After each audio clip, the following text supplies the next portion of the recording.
Hi everyone! Saan kayo nag-celebrate ng Mother's Day this year? Kami, dito sa Holiday Inn Express and Suites in JB, Malaysia. Aga nga kaming umalis dito sa Pasir Ris at pagdating namin sa JB, syempre nag-breakfast muna kami sa STS dito sa May City Square dahil paborito ng anak ko dito. After our breakfast, a quick visit naman sa aming dental clinic dito sa JB. At syempre hindi makukumpleto ang aming Johor Bahru trip kapag walang dalaw dito sa Mid Valley South Key. At ang pinakamagandang gawin dito, shopping! At nung medyo nagutom na siya, ayan, nagpabili na siya ng Empire Sushi na talaga namang napakasasarap ng iba't ibang flavor nila at hindi lang yan, super affordable. Wala kayong makikitang ganito sa Singapore, no? Kaya naman nilubos na namin at ang dami namin tinake out, halos mga 2 boxes yata yun. Ang sabi ng aking baby damulag ay kakainin daw namin to sa hotel habang nanonood ng Netflix mamayang gabi. O diba? Ang sweet! 2 p.m. dapat ang check-in namin sa hotel, kaso naman ang daming dinaanan ng anak ko kaya ayan, nakapag-check-in kami only at 7 p.m. Mid Valley, nag-grab lang kami 22 ringgit for 9.58 kilometers. So yes, welcome baby to your hotel for 2 days and 1 night here at Holiday Inn Express and Suites located at 512 Jalan Syed Muhammad Mufti, Johor Bahru, Malaysia. Nabuko nga pala ang standard room namin, good for 2 packs for 123 Singapore dollars. With buffet breakfast for 2 pa yun ha. Pagpasok pa lang namin ako sinalubong na kami nitong napakalaki nilang lobby. Super welcoming kasi ang daming mga seats at ang babait din ng mga front desk staff nila. Walang kahirap-hirapan check-in tapos nag-explain pa sila na meron silang shuttle bus na pwedeng i-avail ng mga hotel guests. O, diba? Ang galing? Holiday Inn Express and Suites Johor Bahru is part of the mid-scale IHG hotel brand. Ang distance daw nito from CIQ Customs Immigration is around 12 minutes. Pero as mentioned kanina, meron silang free shuttle going to CIQ City Square, JBCC, and Persada Convention Center. Check nyo yung timing schedule sa concierge ha. Madami din namang posters dito so for sure hindi nyo mamimiss yan. Meron din silang 2 malalaking lifts dito so hindi kayo mag-aagaw-agawan kasama ng ibang mga guests. In total, meron silang 203 rooms. Meron din silang iba't ibang facilities like fitness center, events venue, meeting rooms, at business services like 24-hour reception. Meron din silang laundry and dry cleaning and luggage storage. Tara, check natin yung room!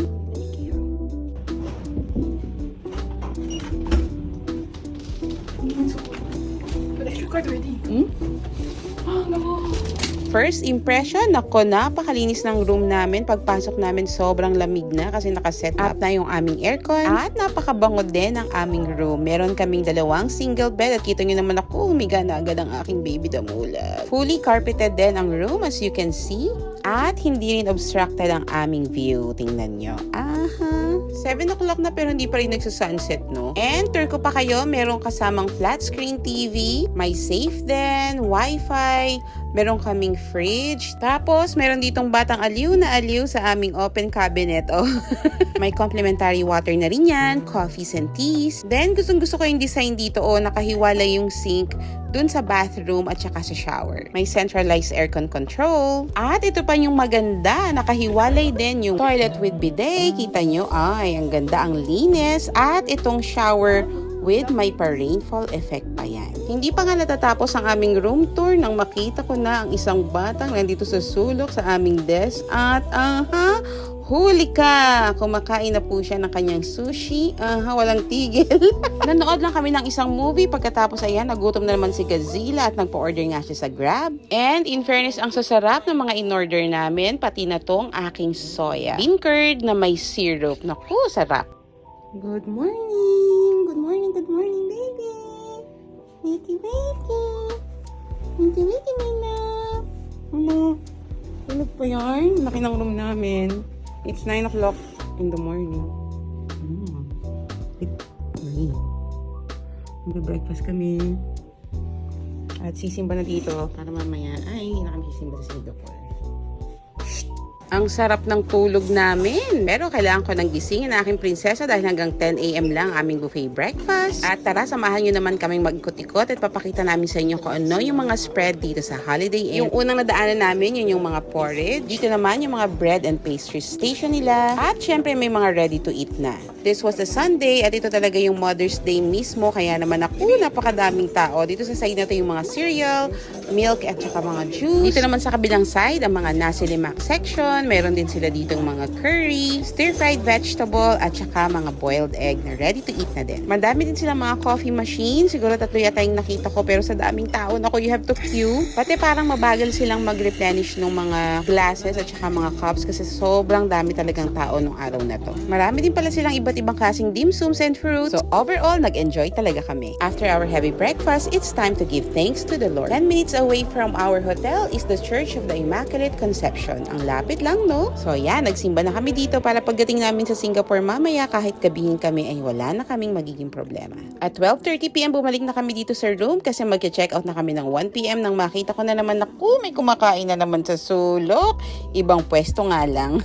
And yes, sakto 1 PM bumaba na kami at super seamless lang din ang checkout process. Ibibigay nyo lang yung card and then you're ready to go. Nakakatuwa din yung mga little thoughtful things na ginagawa nila katulad nito, 'di ba? Sobrang init sa Malaysia, but meron silang ready ice water for the guest. Madami din palang vending machine dito sa lobby, kaya kung gutom kayo at ayaw nyo lumabas ng malayo, ayan, kompleto, 'di ba? Ang next shuttle service going to KSL is 3 PM pa. Hindi na nga namin maantay kasi 1 PM pa lang to, kaya nagbook na lang ako ng Grab. 1751 ringgit, about 24 minutes travel. Overall, it was a very nice stay. Pero yun nga lang, you have to consider the distance. Kasi kung hindi flexible yung oras nyo, you have to take Grab. And you need to allot at least 20 ringgit. But the cleanliness and service, top-notch. This is our favorite restaurant in JB. Manood kaming movie. Ito yung atong favorite restaurant here in JB. They have a permit. Okay guys, ito yung egg pie na may talo. Grabe, ang sarap. May ubi sa loob. At saka, totoong ubi siya, hindi siya flavoring lang. Oh my gosh, ang sarap. I'm going to try their best seller. Ito naman yung may oozing something sa loob. Parang kasabahit yung loob. Pero yung labas, pero yung loob. Parang egg pie. Sobrang sarap. May oozing something yun. Oo. Oh my God.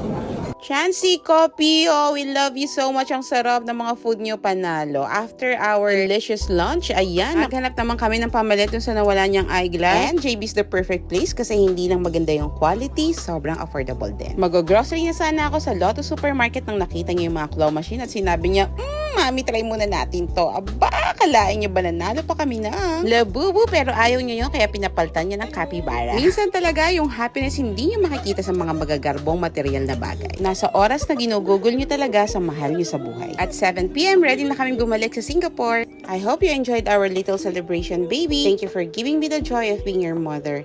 And above all, thank you, Lord God, for the greatest gift of all, the blessing of motherhood. Thank you everyone for watching.